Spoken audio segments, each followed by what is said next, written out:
네, 월요일입니다. 오늘도 주님의 은혜가 가득하고 또 죄 영광 가운데 살아가는 귀한 믿음의 백성들 되시기를 축복합니다. 잠시 기도하시고 오늘의 말씀 나누겠습니다. 하나님 아버지 감사합니다. 오늘도 주님의 은혜 가운데 살아가며 승리하는 믿음의 백성들 되게 도와주옵소서. 우리를 지키시고 인도하여 주시옵소서 믿사오며 거룩하신 예수님의 이름으로 기도합니다. 아멘. 네, 오늘의 말씀은 욥기서입니다. 욥기서 6장 10절 말씀이고 제목은 함께 웃고 함께 울고라고 하는 제목으로 말씀 나누겠습니다. 함께 읽겠습니다. 그러할지라도 내가 오히려 위로를 받고 그칠 줄 모르는 고통 가운데서도 기뻐하는 것은 내가 거룩하신 이의 말씀을 거역하지 아니하였음이라. 아멘. 우리나라 자살률은 어제 오늘의 문제일이 아닙니다. 선진국이 되고 OECD 국가라고 하는 전 세계에서 잘 사는 나라들 중에 자살률이 단연코 1등을 달려가고 있습니다.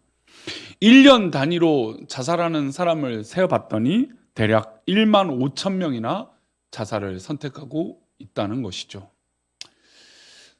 자살률이 높다는 것은 그만큼 사회가 각박해지고 있다라고 하는 증명일 것이고, 더불어 한 사람의 자살이라고 하기에는 너무나 많은 사회적 손실이 있다는 겁니다. 우리가 지금 잘 알다시피 국가 출산율이 2명이 결혼해서 0.75, 0.8, 그러니까 적어도 10명 중에 2명 정도는 아이를 낳지 않거나 못하고 있다는 겁니다.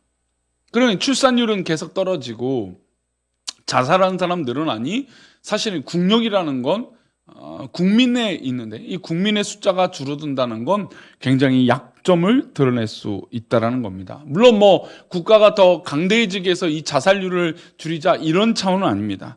그만큼 사회의 병약함을 나타나고 있는 것이죠.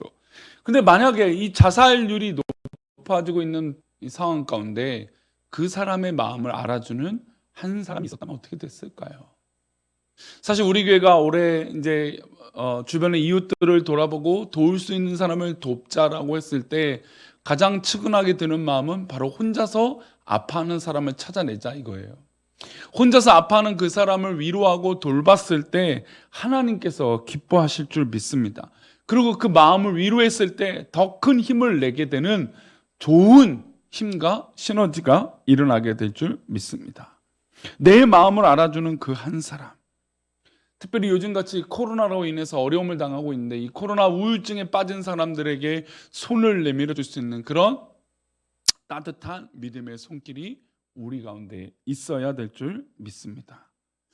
우리 교회도 이제 카페가 있지만 카페를 이렇게 지켜다 보면 사실 이제 물론 코로나 때문이기도 하지만 혼자 묵묵하게 지내는 사람들이 생각보다 많아요. 어디 카페 가도 혼자서 묵묵하게 있는 경우를 봐요. 오히려 카페 가서 수다를 떨거나 하면 눈치를 봐야 돼요. 왜냐하면 조용하게 혼자서 있는 사람들이 많기 때문이죠. 그걸 볼 때마다 또 한편으로는 저렇게 열심히 살고 공부하고 있다고 느끼지만 또 한편으로는 이렇게 교제하거나 관계를 맺는 것이 점점 줄어들고 있구나라고 하는 생각이 들기도 합니다. 외롭다라는 거죠. 오늘 본문에는 사실 욥에게도 이런 모습이 드러나게 됩니다. 어려운 일이 욥에게 닥쳐왔죠. 상상할 수 없는 어려운 일입니다.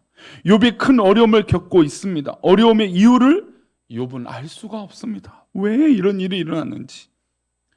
하늘에서 하나님과 마귀의 대화 가운데 하나님께서 허락하신 이 내용들을 어찌 욥이 알 수 있겠습니까? 한순간에 모든 것을 잃어버리고 모든 것들이 사라져버린 욥은 절망 가운데 있을 수밖에 없는 것입니다. 그런데 이 욥에게 친구들이 찾아오죠. 친구들이 찾아오면 우리가 기대할 때는 뭔가 위로가 있겠구나, 뭔가 좋은 일이 있겠구나라고 생각하지만 전혀 그렇지 않았습니다. 친구들이 왔을 때 가장 먼저 욥에게 했던 것은 욥의 죄에 대해서 이야기한 것이죠. 회개해라 라는 것입니다. 대만 사람 엘리바스는 자신의 경험으로 볼 때 분명 욥에게 죄가 있기 때문에 이런 일이 있다라고 얘기하는 것입니다. 이건 굉장히 조심스러운 것이죠. 죄에 대해서 판단하실 분은 오직 하나님이신데 마치 자기가 자기의 경험상 욥에게 일어난 일은 욥의 죄 때문에 일어났다는 그런 인과성에 대한 하나님의 뜻이 아닌 인간적인 인과성에 의한 판단을 하고 있기 때문이에요. 그래서 엘리바스는 욥에게 이렇게 얘기합니다. 너 숨겨둔 죄가 있지 않냐? 숨겨둔 죄가 있으니까 이런 일이 있다라고 얘기하고 책망하는 것이죠. 욥은 이야기를 듣다가 가만히 있지 않았습니다. 욥의 반응이 6장에 드러나는데 10절을 보겠습니다. 읽어보겠습니다. 그러할지라도 내가 오히려 위로를 받고 그칠 줄 모르는 고통 가운데서 기뻐하는 것은 내가 거룩하신 이의 말씀을 거역하지 아니하였습니다. 욥은 여기서 역설적인 말을 통해서 자기가 지금 너무나 큰 어려움에 있다, 또 화가 나 있다라는 것을 표현하고 있습니다. 기뻐하는 것은 이라고 나와 있어요. 그칠지 모르는 고통 가운데서 기뻐하는 것은 이러면서 정말 고통 때문에 이 욥이 기뻐할까요? 아니죠. 내가 너의 말을 듣고 보니 오히려 내가 확신이 드는 것이 있는데 나는 하나님의 말을 단 한 번도 거역한 적이 없다.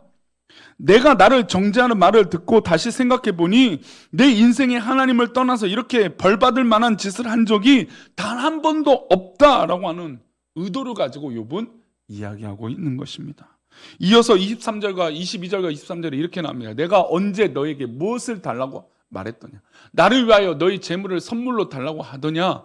내가 언제 말하기를 원수의 손에서 나를 구원하라 하더냐? 폭군의 손에서 나를 구원하라 하더냐? 욥의 진심이 친구들에게 터져 나옵니다. 내가 언제 너희들에게 도와달라고 했어? 내가 어려움 있을 때 내가 무슨 어렵다고 도움의 요청을 했어?